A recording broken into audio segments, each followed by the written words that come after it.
The Chagos archipelago is a collection of islands in the Indian Ocean, the largest island being Diego Garcia. For over a century and a half, Chagosians had lived there, building up a community and a life.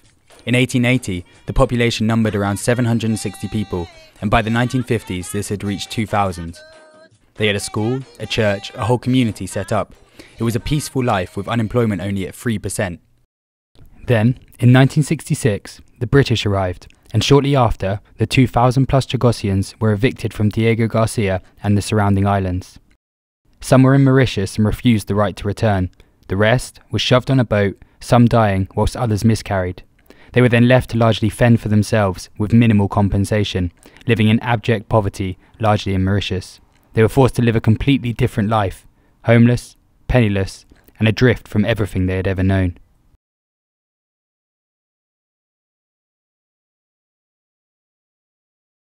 In their wake, the Americans arrived to set up a military base with a 50-year lease, one which still stands today and has been involved in wars across the globe. Bernard Naris was one of the Chagosians there at the time and remembers the experience vividly. The Chagosian eviction, it was a secret mission between the British government and the American. And the deportation mostly happened during the evening. Most of the dogs were gasted by the Navy on the island. And we've been threatened as well. If we didn't left the island, we also will receive the same treatment like the dog. For the past 50 years, they have been fighting to return to their homeland, running through many court cases, whilst trying to bring their story to a wider audience. Sabrina Joan is the leader of the UK branch of the Chagos refugee group and one of the key figures leading the struggle to return home and fighting for the Chagosian cause. My hope to return home because as a second generation, I've been born from a Chagosian father who has been born on the Chagos Island, but I would like to know where my dad has been born and I would like to go there and stay. There have been many successes along the way, including the High Court ruling determining the eviction was unlawful in 2000. Yet this was overturned in 2004, a sequence of events which repeated itself in 2006. With every step forward, it has almost been 2 steps back. Major hurdles from the British government at every stepping stone. It's very difficult for you to get a job, and mostly my qualification, work experience doesn't accept here in UK. So I've been through a lot of difficulties, and mostly I could say 9 months I was without a job, jobless, and through the job center I've been treated, I could say, like a beggar, and you always have to beg for them to certain assistance, which I hope they should assist me to the level as I should be as a human being, but it's not according to the fairness. On the 31st of March, the debate centred on the decision to make the islands a marine protected area. It would make the Chagos archipelago part of the largest marine reserve in the world, but in return would prevent the Chagosians from returning home. However, correspondence between Foreign Office official Colin Roberts and the US was revealed by WikiLeaks and has changed the complexion of the case. The correspondence itself stated, "We need to find a way to get through the various Chagosian lobbies," referring to the Chagosians as human footprints and Man Fridays. In effect, this was the British government's chance to prevent the Chagosians from returning home under the pretense of conservation. It is another damning illustration of the way the British government have dealt with the whole affair. Marine protected area has been created to not allow Chagosians to return back to their island and then not take fishing also. About the environmental, we are not allowed to return back home. That's why we put the case in the court, so we can see what we can do for our right to return back home. In court, however, it was not on what the document said, but whether it could be used as part of the evidence, after previously being rejected.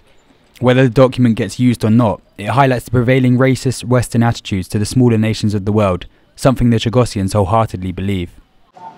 The message is to let people know how the British government is doing. They pretend they are the champion of human rights, but where's the right of Chagosian? If you are the champion of human rights, how Chagosian can't live on their homeland, but foreigners can work, can live on the island. But how about them? Again noticeable was the lack of media coverage at the event. In recent years, the Chagossian story has made its way in snippets into mainline news, yet on the whole it has largely been sidelined. The Chagossians are under no illusions as to why this is the case. This is a secret of the UK government. All right, we fight to return home. This is why we got the British passport. All right, the British government think when we got the British passport, our mouth is closed. No, we open our mouth to say that they are doing is not fair. All right, we have the right to live on our homeland because Chagos is belong to the Chagosian, is not belong to the UK government. However, despite this, there are some who ensure the story will not be completely forgotten. John Pilger's Stealing a Nation was the most obvious example, which has since inspired others to follow suit. Some such enthusiasts are a trio of Belgian filmmakers who stumbled across the Chagossian story one day.